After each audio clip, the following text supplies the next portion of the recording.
Hi guys, welcome to my channel microlite business ideas. ఈ ఛానల్లో నేను మార్కెట్లోకి వస్తున్న కొత్త బిజినెస్ లో ఇన్వెస్ట్మెంట్తో ఎలా స్టార్ట్ చేయాలి అనే ప్రతి వీడియోస్ కొత్త వీడియోస్ అన్ని నేను ఇందులో పోస్ట్ చేస్తాను. మీకు బిజినెస్ చేసే ఐడియా ఉంది అంటే నా ఛానల్ని సబ్స్క్రైబ్ చేసుకోండి. Hi, welcome to the channel microlite business ideas. ఈ ఏసీ లైట్ వెయిట్ బ్రిక్ గురించి ఈ ముందు వీడియోలో నేను ఎక్స్ప్లెయిన్ చేశాను కదా. కామన్గా నాకు వచ్చే క్వశ్చన్స్ ఏంటంటే, సార్ ఈ బిజినెస్ పెట్టాలంటే ఓకే, కానీ ఎక్కడ కొనాలి, ఏ కంపెనీ దగ్గర కొనాలి, ఏ కంపెనీ దగ్గర తీసుకునే ముందు ఏంటంటే చూడాలి. ఫర్ ఎగ్జాంపుల్, ఇప్పుడు చాలామంది బ్రిక్ గురించి అడుగుతారు.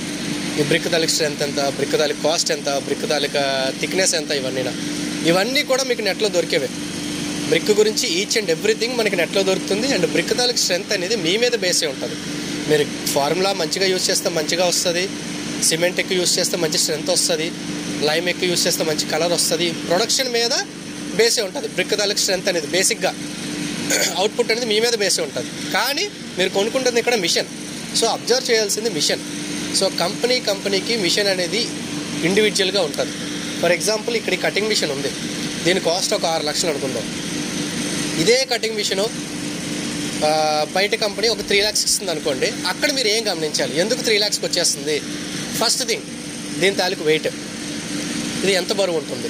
బరువు ఎందుకు సార్ అంటే, ఈ బరువు వల్లే మీకు మిషన్ తాలూకు స్ట్రెంత్. మిషన్ కటింగ్ అవుతున్నప్పుడు మీకు వైబ్రేషన్స్ వస్తాయి. ఆ వైబ్రేషన్స్ రాకుండా ఉండాలి అంటే ఈ మాత్రం థిక్నెస్ అనేది మెయింటైన్ చేయాలి. ఇవన్నీ ఏంటంటే 80 స్క్వేర్ ట్యూబ్స్, ఇది 50 స్క్వేర్ ట్యూబ్. ఇదే దాంట్లో ఇట్లా 25 ఇట్లా 40 స్క్వేర్ ట్యూబ్స్ వేసి మనం మిషన్ తయారు చేస్తామంటే సేమ్ మిషన్ తయారు చేయొచ్చు. కానీ కటింగ్ అవుతున్నప్పుడు వైబ్రేషన్స్ వచ్చేస్తుంది, బ్రిక్ కటింగ్ అనేది సరిగ్గా రాదు.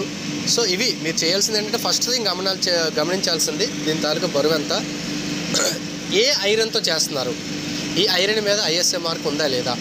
ఈ ఐఎస్ఐ మార్క్ ఎలా చెక్ చేయాలనేది మీకు నెక్స్ట్ వీడియోలో నేను చూపిస్తాను. ఐరన్ తాలూకా వైజాగ్ సీల్ అని చెప్పి రాసి ఉంటుంది. అది ఫస్ట్ థింగ్ మీరు చెక్ చేసుకోవాల్సింది. తర్వాత థిక్నెస్, తర్వాత స్ట్రెంత్, ఓకే. తర్వాత టెక్నాలజీ. ఫర్ ఎగ్జాంపుల్, ఈ కటింగ్ మిషన్ ఉందనుకోండి, మీకు హారిజాంటల్ వెర్టికల్ రెండు ఒకసారి అవుతుంది కటింగ్. ఈ వైర్స్ చూపియాల, హారిజాంటల్ కటింగ్, వెర్టికల్ కటింగ్ రెండు మీకు ఒకసారి అవుతుంది.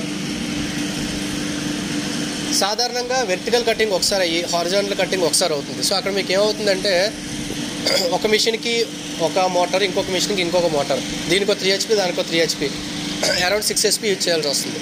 అదే ఇదనుకోండి, మీకు రెండు ఒక దాంట్లో అయిపోతుంది. మీకు హారిజాంటల్ కటింగ్ అవుతుంది, vertical cutting. So first thing మీకు గమనించాల్సింది ఏంటంటే, మిషన్ ఎక్విప్మెంట్ ఎలాగుంది, టెక్నాలజీ ఎలాగుంది, వీళ్ళు ఇచ్చే సర్వీస్ ఎలాగుంది. వైజాగ్ ఉక్కు అని రాస్తుంది. ఇదేంటంటే విశాఖపట్నంకి వైజాగ్ స్టీల్ ప్లాంట్. ఇదేంటి నెంబర్ 1 ఐరన్ అనమాట. మీకు రాయగఢ ఐరన్ కానీ వేరే సైడ్ ఐరన్లో అంత స్ట్రెంత్ ఉండదు. ఈ వైజాగ్ ఐరన్లో ఏంటంటే మనకి స్ట్రెంత్ ఉంటుంది. మిషన్ ఎంత స్ట్రెంత్ ఉంటే మిషన్ తాలూకా లైఫ్ మీకు అంత ఎక్కువ ఉంటుంది. కూడా ఇది ప్రైమరీ మిక్సర్. ఇది కూడా ఏఐసి లైట్ వెయిట్ బ్రిక్ తీయడానికి ఇది the main machine. Primary mixer అంటారు. ఇందులో మనకి ఫ్లై యాష్ మొత్తం రా మెటీరియల్ అన్ని మిక్సింగ్ అంతా మనకి ఇక్కడ ఇందులోనే అవుతుంది. సో ఇది మీకు ఎందుకు చూపిస్తున్నానంటే, మిషన్ కొనుక్కునే ముందు మనం ఇది దీని తాలూకు థిక్నెస్ ఎంత, సాధారణంగా దీని ఎంక్యూబ్, దీని కెపాసిటీ మాత్రమే క్లయింట్స్ అడుగుతున్నారు.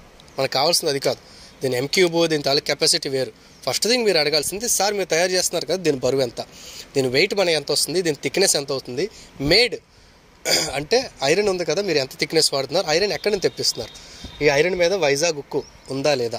ఇదే మీకు పెయింటింగ్ ఉంది కాబట్టి ఇంకా ఇంత క్లియర్గా కనిపిస్తుంది. కానీ పెయింటింగ్ లేకపోయినా సరే మీరు ఆ ఐరన్ మీద అది ఉందా లేదా అని చూసి కన్ఫర్మేషన్ చేసుకోవడం చాలా బెస్ట్.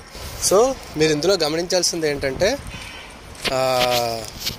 ఫస్ట్ థిక్నెస్ మనం చూసుకుంటాం, స్ట్రెంత్ చూసుకుంటాం, వెయిట్ చూసుకుంటాం, తర్వాత బాడీలో ఉన్న బ్లేడ్ టెక్నాలజీ, ఏ టెక్నాలజీ అనేది వీళ్ళు ఇస్తున్నారు. సో ఈ మెజర్స్ అనేది మనం ఎక్కడైనా సరే ఏ కంపెనీ దగ్గర తీసుకునే ముందైనా సరే ఖచ్చితంగా మనం ఇవన్నీ తెలుసుకోవాలి. తెలుసుకున్న తర్వాత అప్పుడు మీరు ఏ కొటేషన్ అయినా కంపేర్ చేసి మీరు అడగొచ్చు. సరే, నేనైతే ఈ కంపెనీ సజెస్ట్ చేస్తున్నాను, మైక్రోలైట్ టెక్నాలజీ అనేది ఈ కంపెనీ ఏంటంటే స్టాండర్డ్స్ మెయింటైన్ చేస్తుంది. సర్వీస్ మెయిన్ ఏంటంటే సర్వీస్. ఎక్కడ ప్లాంట్ ఇచ్చినా సరే, ఎన్ని సంవత్సరాలకైనా సరే ఆ కంపెనీ సర్వీస్ ఇవ్వగలగాలి. ఆ సర్వీస్ ఇస్తుందా లేదా అని కూడా మీరు చూసుకోండి. Okay, right, thank you.